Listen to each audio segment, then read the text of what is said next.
Hirap na hindi mo kakayanin.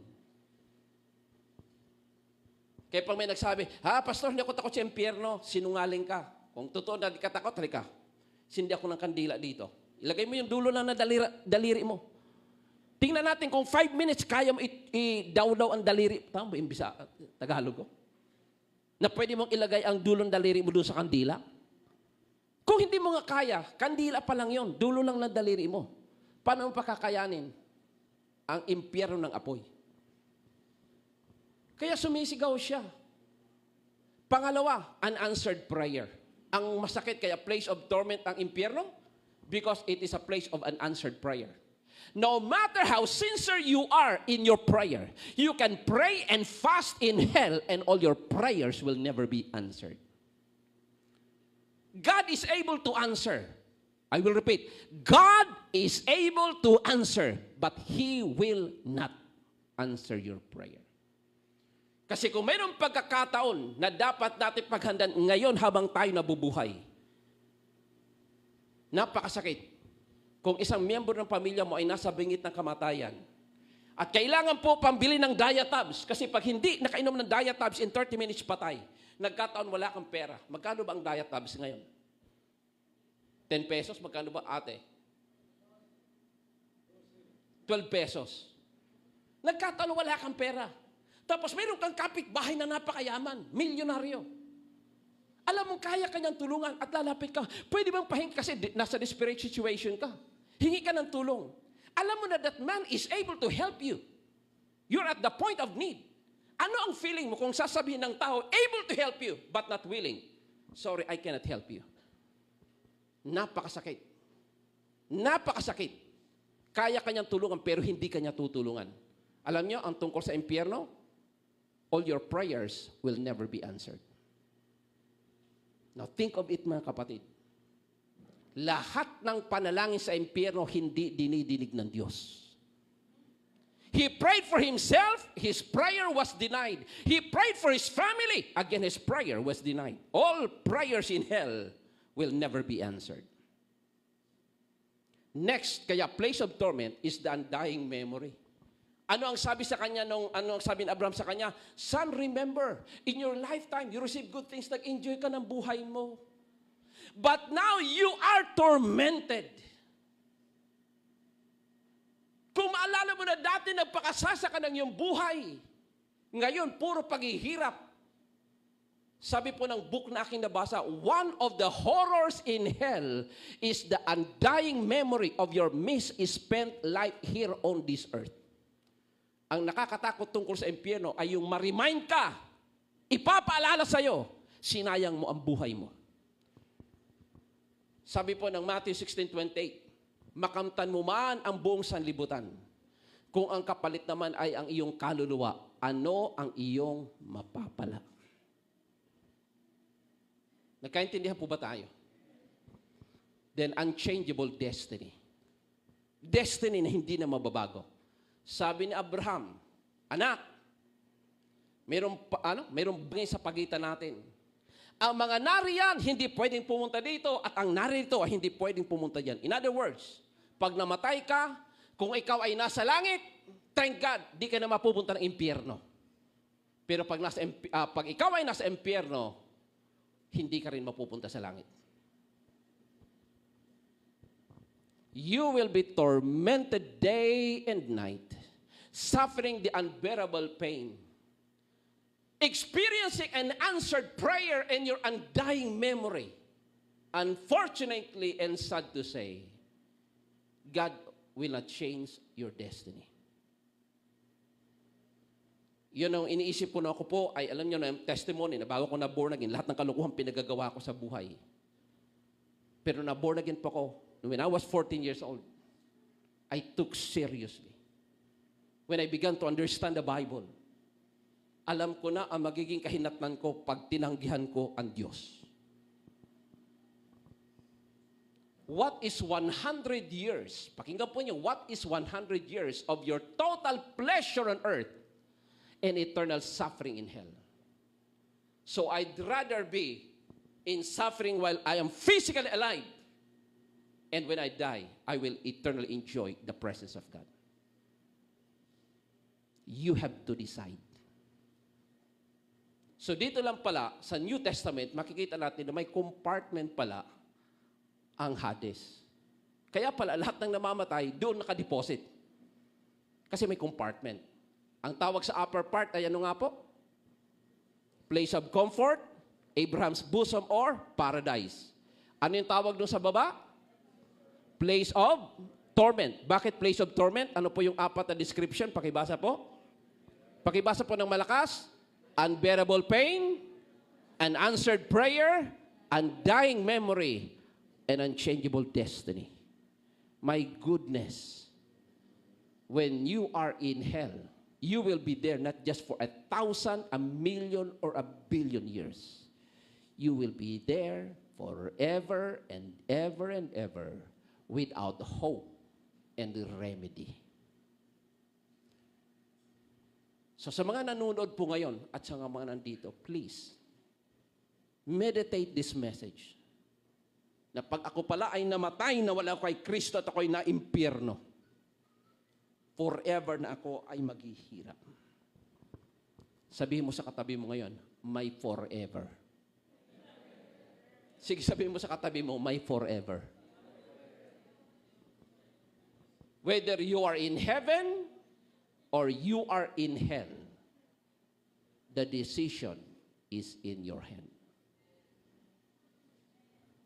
Nobody can force you to go to heaven, and no one can force you to hell.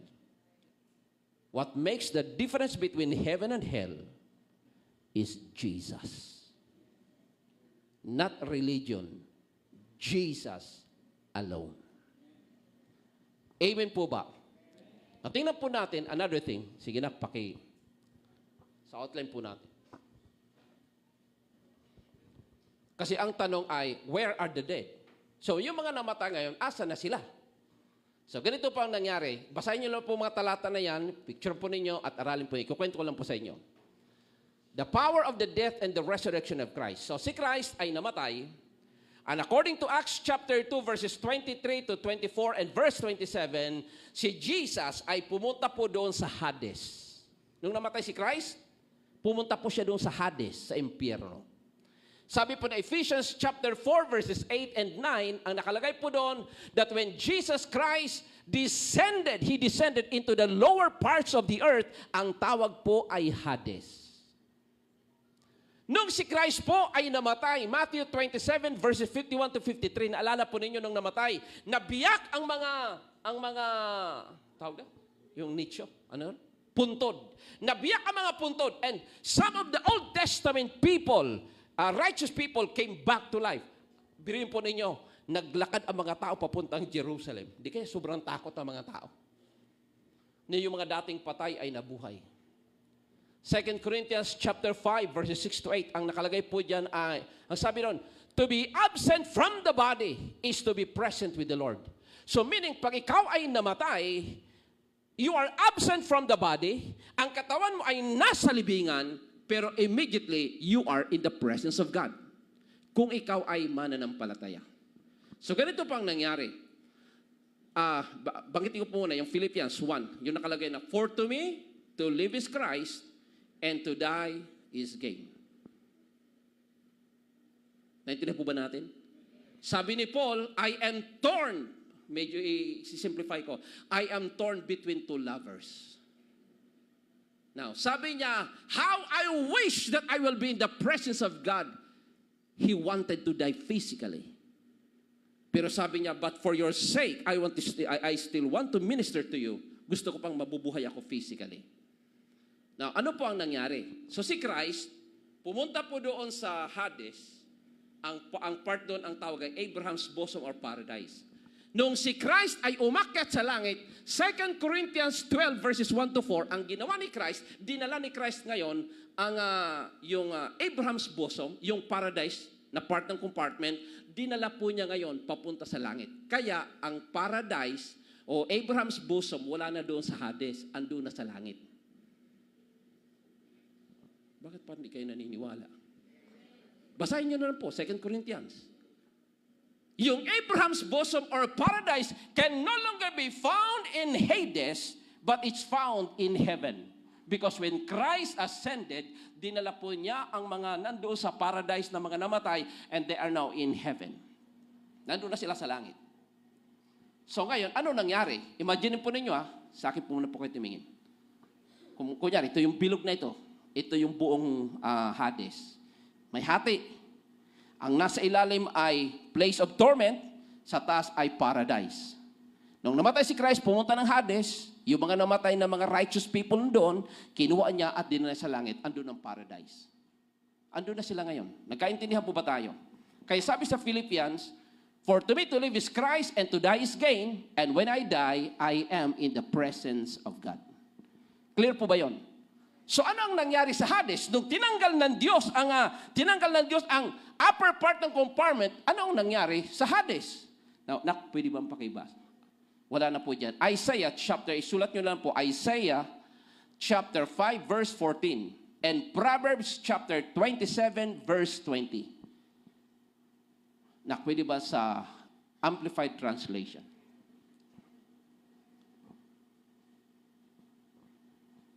Amplified. Pakibasa po mga kapatid. Therefore, shall the unseen state or the realm of the dead, pakibasa po, has enlarged. Kaya po lumawak. Bakit? Kasi yung kalahati, dinala na sa langit. Nagkaintindihan po ba tayo? Kaya gutom na gutom ang impyerno. Nag-aantay sa mga tao. Kaya yung mga tao na ayaw sa Diyos, for your information, lumawak na po ang impyerno para sa iyo. Bakit lumawak? Idadagdag ka. Ito yung term ko, para matakot ka. Pandagdag ka. Kasya kayo doon. Kung pipila mo impyerno, kasya kayo doon. Bakit? God enlarged. Na-enlarge na po ang Sheol. Basahin po natin chapter 27 verse 20 ng Proverbs.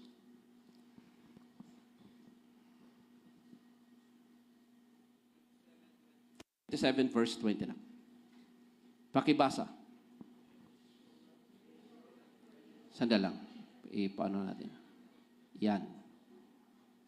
Palakihin. Yon. Pakibasa mga kapatid. Sheol, the place of the dead, and Abaddon, that is destruction. That is the title of the devil in Revelation 9. The place of destruction. So, the lust of the eyes of man is never satisfied. Tingnan po natin, are never satisfied. Hindi daw po nasasatisfy, hindi nabubusog, hindi napupuno ang impyerno. Bakit? Dahil maraming tao na tuloy-tuloy. Sabi ng Bible, sa 200 na masikip at malawak na daan. Ano ang karamihan? Saan pinili ng maraming tao? Yung makipot na daan o yung malawak na daan? Yung malawak na daan, doon po ang karamihan ng tao. Bakit kung konti lang ang pumipili dito sa mga makipot na daan? Alam niyo kung bakit? Kasi ang makipot na daan, bawal may kabit. Sasabit ka, di ka magkasya. Kaya kung may kabit, kabitawan mo na. Nagkaintindihan po ba tayo? Kung may kabit ka, di ka kasya doon. Kaya, bitawan mo na or else di ka magkasya. Di pipiliin mo na lang yung malawak. Kaya lang, ang puntahan mo, impyerno pag malawak. Ang puntahan mo kung masikip ay langit. Nakaintindihan po ba tayo? Thank you. So, alam na natin ang Sheol at saka ang Hades ay parehas lang. Sa Old Testament, lahat ng namamatay, mabait, righteous or wicked, lahat sila pupunta ng Hades. Pagdating sa New Testament, na-reveal sa atin na may compartment pala. Yung place of torment sa baba, paradise sa taas. Namatay si Jesus, pumunta doon sa paradise, kinuha niya at inakyat niya ang paradise na sa langit. Kaya po lumawak ang impyerno. Nagkaintindihan po ba tayo? Next doon sa outline natin. Sige, next. Yan. May another hell in the Bible, in 2 Peter chapter 2 verse 4, ang tawag naman po doon ay Tartarus. 2 Peter chapter 2 verse 4. Kung ang Bible po ninyo ay King James, ang nakalagay po doon ay hell or impyerno. Sa Greek word, ang nakalagay po doon ay Tartarus. Sa outline po na. Doon muna sa outline. Now, ano po itong Tartarus na ito? Once lang po ito binanggit in the Bible in 2 Peter 2:4. Now, sa akin po muna po kayo tumingin. Ang sabi po sa 2 Peter 2:4, it's a chain of darkness. Or, ang ibig sabihin ay, the deepest dungeon of the Hades known as abyss. Naalala nyo binasa natin doon sa Job 21, na mayroon po nakalagay, deeper than the Sheol.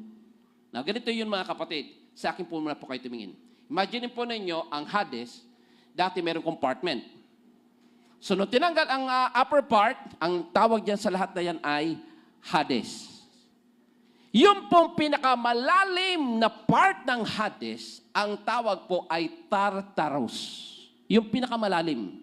Bakit? Makinig po muna po kayo.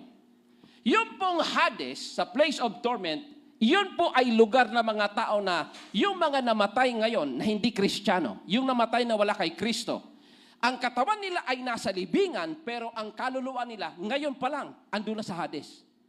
Ngayon pa lang, torture na sila sa Hades, pero kaluluwa pa lang yun, wala pang katawan. Ngayon pa lang, torture na sila. Sa ilalim po ng Hades, ang tawag po ay Tartarus. Iyan naman po ang lugar ng mga fallen angels. Yung mga angels in Revelation 12 verses 1 to 3, yung po mga angels na sumama kay Satanas, na nagrebelde sa Diyos, ang sabi ng Bible, and they are confined to a Tartarus, or ang tawag ay abyss, the deepest part of Sheol, or Hades. So mayroon pong lugar para sa mga lost people, at mayroon pong lugar para sa mga fallen angels. Yung mga angels na nandoon po sa kanilang mga lugar, ang sabi ng chains of darkness. Sila po ay nakatali, nakagapos sa kadiliman. In Jude chapter 1 verse 6, ang sabi doon, everlasting chain, walang katapusan, walang hanggan ang pagkakagapos sa kanila. Pero some of the fallen angels, sila po ay free to move. Ang tawag sa kanila ay demon spirit. Ang mga demon spirits are fallen angels. Sa Matthew chapter 25 verse 41 and verse 45, doon po 41 and verse 47, doon po nakalagay yung binabanggit na mga Satan and his angels, sa ibang translation, Satan and his demons.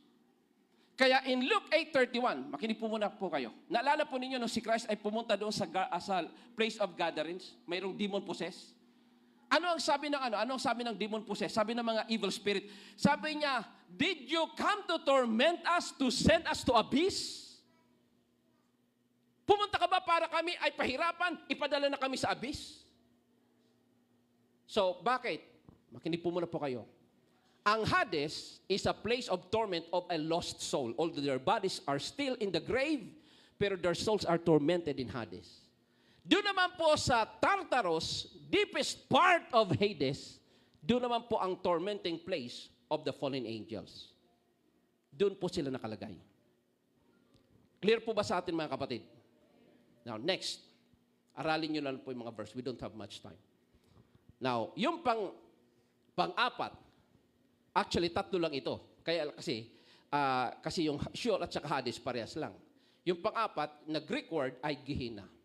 Matthew chapter 10 verse 28. Sabi ni Christ, huwag kayong matakot sa pumapatay ng katawan na hindi naman nakakapatay ng kaluluwa. Sa halip ang katakutan ninyo ang may kapangyarihang pumatay ng katawan at ng kaluluwa sa impyerno. Pag tinignan po niyo sa Greek, ang word po doon na hell ay Gehenna. What is Gehenna? Number one, it is an eternal punishment. Matthew 25 verse 41 and verse 46, ang nakalagay po doon, ang sabi doon that hell or Gehenna is an everlasting punishment where people and angels or angels, fallen angels, Satan and the fallen angels will be tormented day and night forever and ever.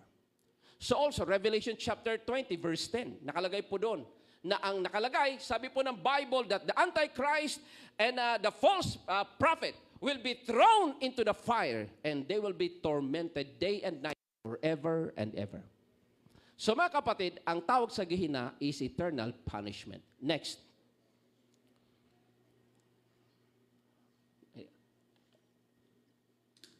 Ang tawag po sa Gehenna Hindi lang siya eternal punishment, ang tawag sa kanya ay lake of fire. Dagatang apoy ng impyerno. Revelation chapter 20 verse 15. Ang tawag po ay lake of fire. So minsan, pumunta kayo sa tabing dagat, tingnan po ninyo yung dagat. Tubig yan. Imagine po ninyo na ganyan ang lake of fire, ang impyerno. More than enough na para matakot ka. Yung iba nga sa atin, tubig lang takot kasi di marunong lumangoy. Lalo na kung maisip mo, makita mo yung apoy ng impyerno. Lake of fire yan, mga kapatid. Now, another term, ang gihina, eternal punishment, pangalawa, lake of fire, ang tawag doon din po ay second death. Pangalawang kamatayan. Bakit? Tayo pong lahat na mga nabubuhay physically, lahat po tayo ay patay spiritually. Di po ba? Ano ang sinabi ng Diyos kay Adan in Genesis 2, 15 to 17? In the day that you eat that fruit, you will surely die. Pero nung kinain po nila, namatay po ba sila agad o hindi? Did they die physically? Ang sagot ay hindi. Genesis chapter 5 verses 4, 5, and 6, umabot pa ng 930 ang edad ni Adan. Pero sabi ng Diyos, in the day that you eat that fruit, you will surely die. Ang tanong, ano ang nangyari nung sila ay nagkasala? Ang sabi po ng Genesis chapter 3 verses 6, 7, and 8, na everyday ang Diyos at si Adan ay nag-uusap in the Garden of Eden. Pero sabi sa verses 8 to 10, nung magkasala and man hide themselves from the presence of God, lumayo sila sa presensya ng Diyos. Iyon ang ibig sabihin ng spiritual death, separation from God. Ephesians chapter 2 verse 1, noong una, kayo ay mga patay dahil sa inyong mga kasalanan. Ephesians chapter 4 verse 18, we were separated from the life of God. So ang unang kamatayan natin ay spiritual death. But if you are still alive physically, you have another chance not to experience the second death in hell. First death is spiritual. The second death is eternal punishment in hell. So habang nabubuhay ka, patay na tayo. Naranasan natin ang kamatayan spiritual. Pero mayroon pang kamatayan eternal. In between ng spiritual death and eternal death is physical death. So habang buhay ka pa physically, it's now the time for you to prepare yourself. Because whether you like it or not, ang physical death will be coming. Hindi mo lang alam kung kailan, saan, at papano. But death will be coming. Naintindihan po ba natin, mga kapatid? In John chapter, basahin nyo lang po yung mga talata niya, mga banggit ng second death. In John chapter 5, 27-29, pakinggan nyo lang po. Sabi ng Bible sa verse 27, and God gave Jesus the authority to judge because He is the Son of Man. So, ang context dyan ay judgment. Sabi po sa verses 28-29 ng John chapter 5, ang sabi po dyan, darating ang panahon na maririnig ng mga patay. Lahat ng mga patay na nasa libingan, maririnig nila ang tinig ng anak ng Diyos.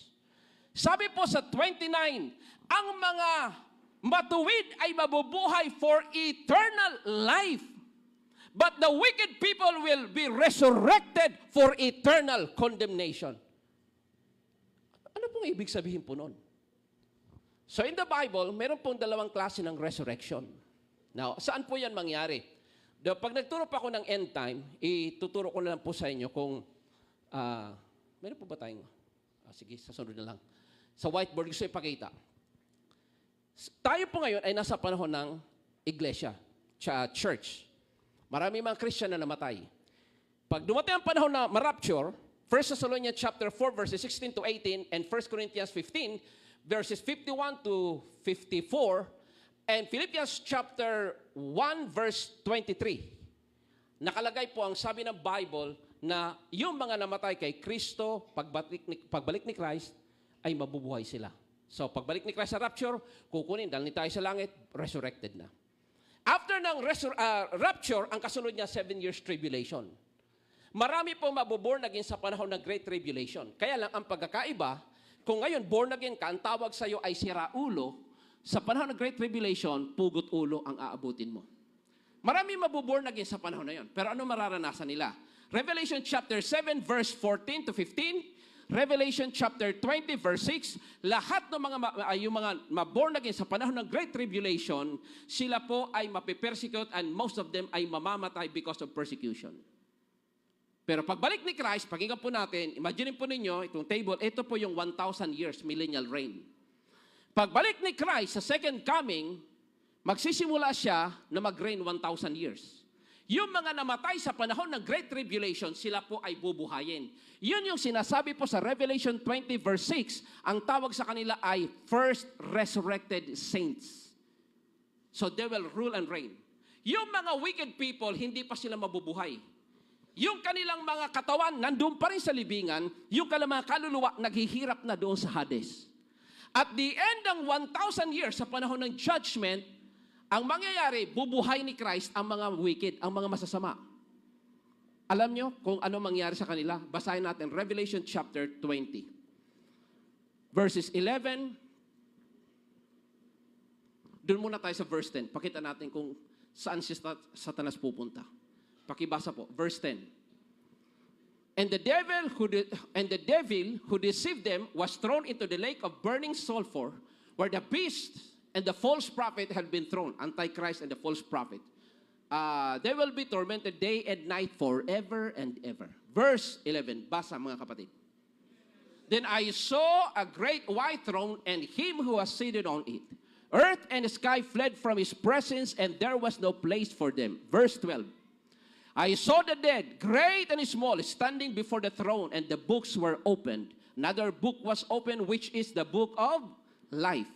The dead were judged according to what they had done as recorded in the books. Verse 13, basa. The sea gave up the dead that were in it. Kaya yung mga namatay na itapon sa, kung hindi man nakuha yon, yung mga nasa taal, kasama sila sa iluluwa. Yung mga namatay na nasa dagat. Sabi ng Bible, gave up the dead that were in it. Pakibasa pong kadugtong. And death and Hades gave up the dead. Bakit? Sa Hades, kaluluwa pa lang ang nandoon, wala pang katawan. Sa panahon po na itatapon na sila sa lake of fire, magkakaroon resurrection. Yung kaluluwa nila, babalik sa kanilang katawan, huwag niyo akong tanungin, ay paano kung kinain na ng pating? Wala akong pakialam. Basta ang sabi ng Bible, baka pati pating kasama na. Pero ang nakalagay po dyan, iluluwa sila ng dagat, iluluwa sila ng Hades. Ano yung iluluwa? Yung mga kaluluwa, ang iluluwa doon sa Hades. Then ang sabi po ng Bible, and death and Hades gave up the dead that were in them. So mabubuhay sila. Ito yung sinasabi sa John, na the wicked people will be resurrected for eternal condemnation. Next, sige, pakeno. And each person was judged according to what he had done. Next verse. Basa mga kapatid. Pakibasa po ng malakas. Then death and Hades then death and Hades were thrown into the lake of fire. My goodness, tingin po muna po kayo sa akin. Yung mga namatay na hindi Kristiyano, ang kaluluwa nila ngayon pa lang, tormented na doon sa Hades. Wala pang katawan yun. Sa final judgment, bubuhayin sila.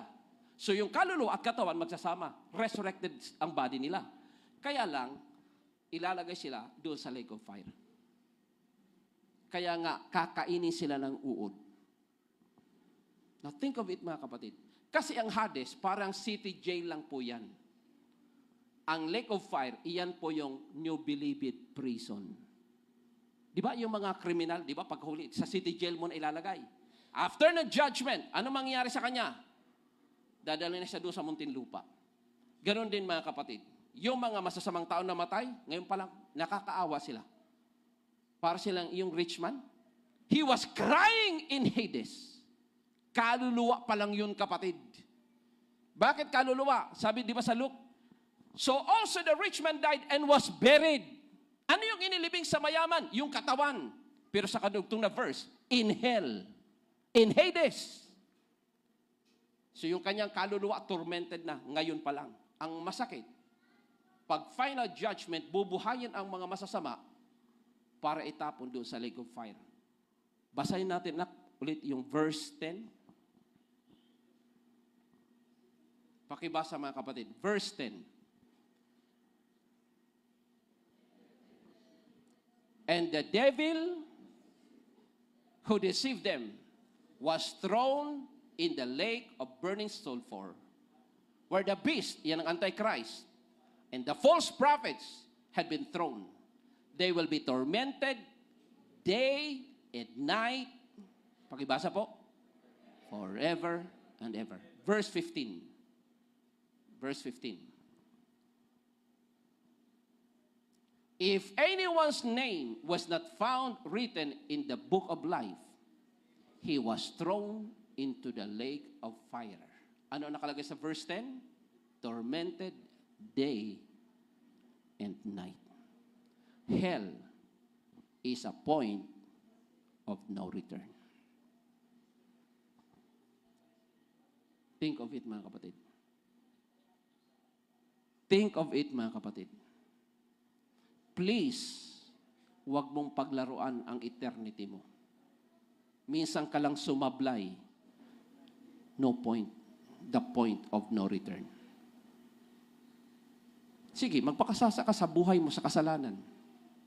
Pag namatay ka, ngayon pa lang ang kaluluwa mo, maghihirap na doon sa Hades. Sa final judgment, magre-resurrect ka, itatapong ka pa sa lake of fire. Day and night, forever and ever. Kung ikaw ay may pagsubok at gusto mong tumalikod sa Diyos, ang pagsubok mo, may hangganan. Pero pag na-impyerno ka, walang hanggan. That's why we need to pray for our loved ones who are not yet saved. Let us pray for their salvation. Let us pray for their salvation. Let us pray for their salvation. A rich man in Hades, not in the lake of fire yet. Hindi pa sa lake of fire. Sa Hades pa lang. Suffered the unbearable pain. Experienced the unanswered prayer. Tormented by the undying memory of misspent life on earth. And hopeless because of the unchangeable destiny. Hades pa lang yun. How about the lake of fire? Kahapon at ngayon, maraming pumupunta po sa sementeryo. Ang isip nila hanggang doon lang sa puntod. Sana maisip nila that beyond the grave, there is an eternity. Beyond the grave, there is an eternity. But thank God for those who receive Christ. You will not suffer neither Hades nor the lake of fire.